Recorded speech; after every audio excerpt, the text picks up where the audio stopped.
The old fireplace is nice and cozy and warm on a cold winter's day. But what I want to talk about is what it takes to get to that point.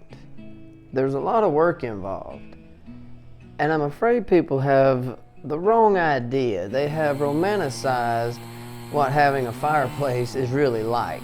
They think about just sitting in front of it, drinking some warm drink, reading a book, snuggled up in a blanket, and it really don't cross their mind about what having a fireplace is going to be like. One man said, "I'm going to put a wood-burning stove in my basement to help heat my house." Well, my reply to him was, "Well, how are you going to get wood? You don't even own a chainsaw."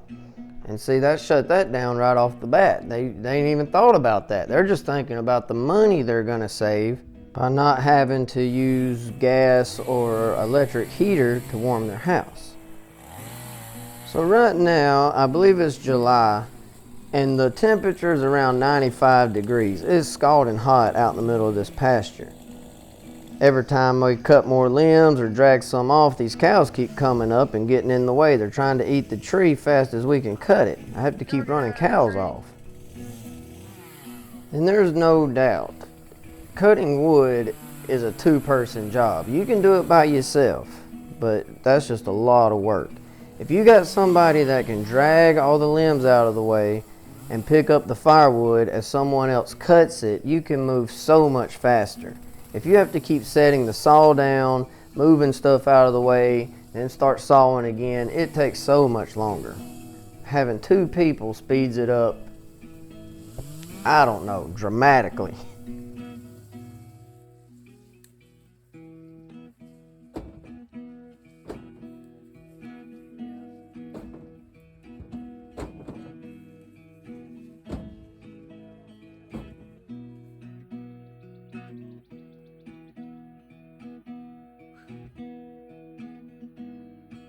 Running the chainsaw, you're gonna fill your shoes up with sawdust.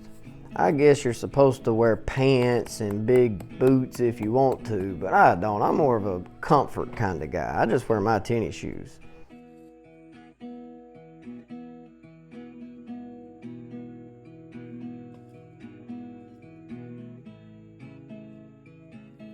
Splitting firewood is the same as cutting it.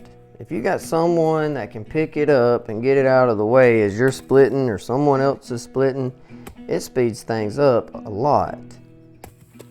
And kind of like cutting firewood, I'm not sure what the proper clothing is supposed to be, but as you can see, I just wear my flip-flops. Once again, it's in the 90s. It's really hot outside.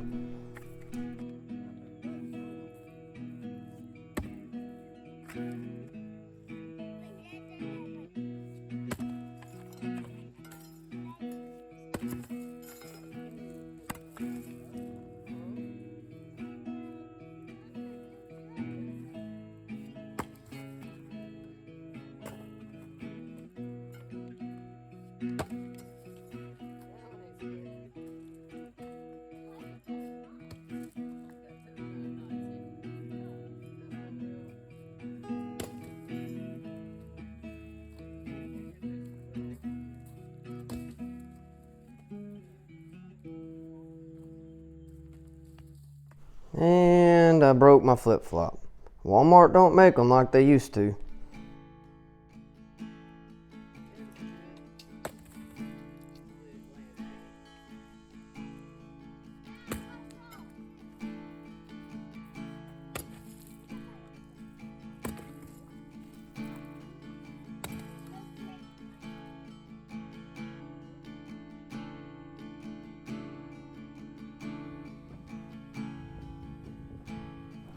After we finish up at my daddy's house, we go to my house and do it again. Between both of our houses, it's about 12 truckloads of firewood.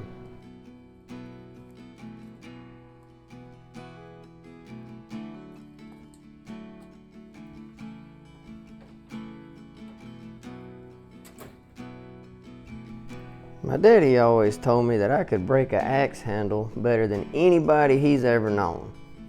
And I'd like to think it's because I swing it so hard, but I'm betting that's not the case.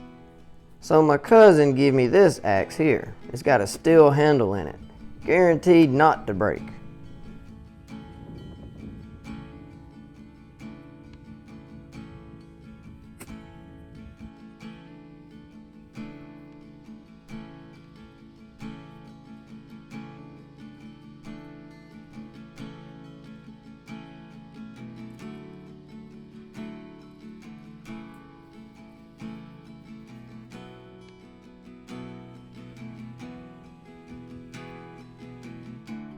Okay, so let's fast forward a couple months. It's winter time now and it's cold.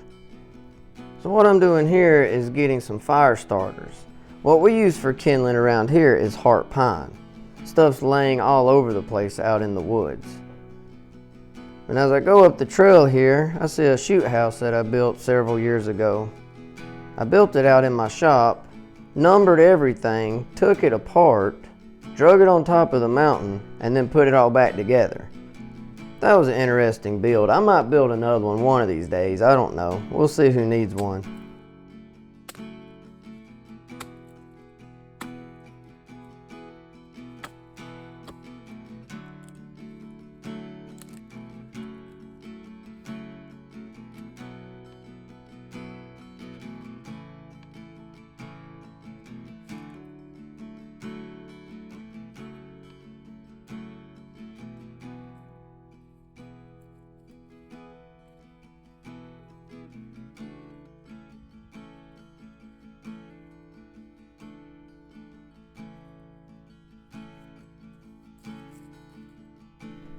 Now this is a huge piece of pine.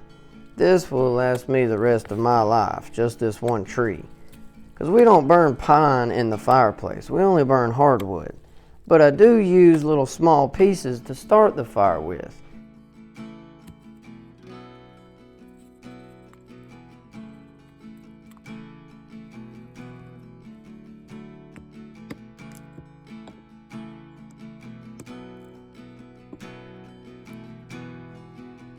I know you can buy those little fire starters at any store, but I'm just showing y'all how I do it.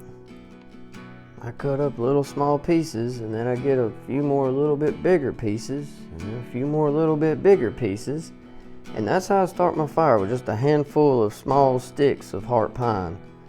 But I don't cut them every time I need them. We already have some cut up in a bag that I keep just sitting inside the house. That way I don't have to do it every time we want to start a fire.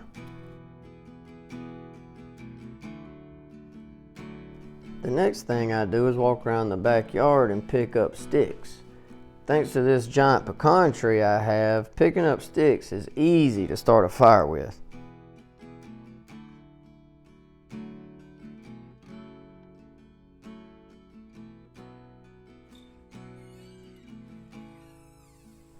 Alright, we finally made it inside the house, but we still can't start a fire because I gotta clean this thing out.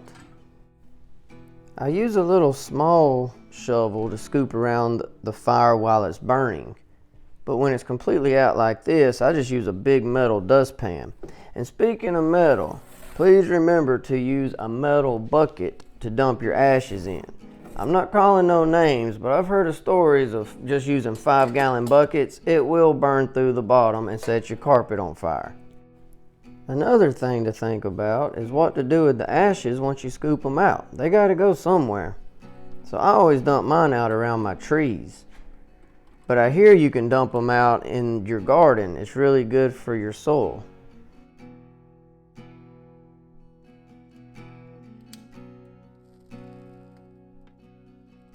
And this is why we use heart pine to start our fires with. This stuff will burn underwater.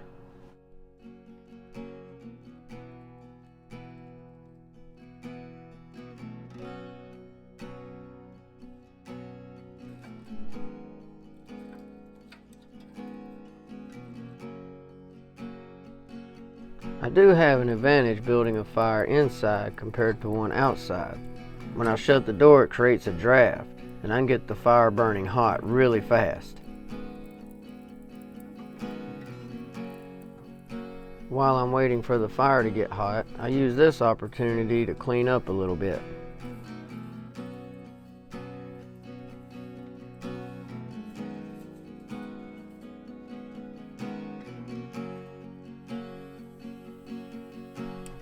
I turn on the blowers and then I get a little heat moving through here.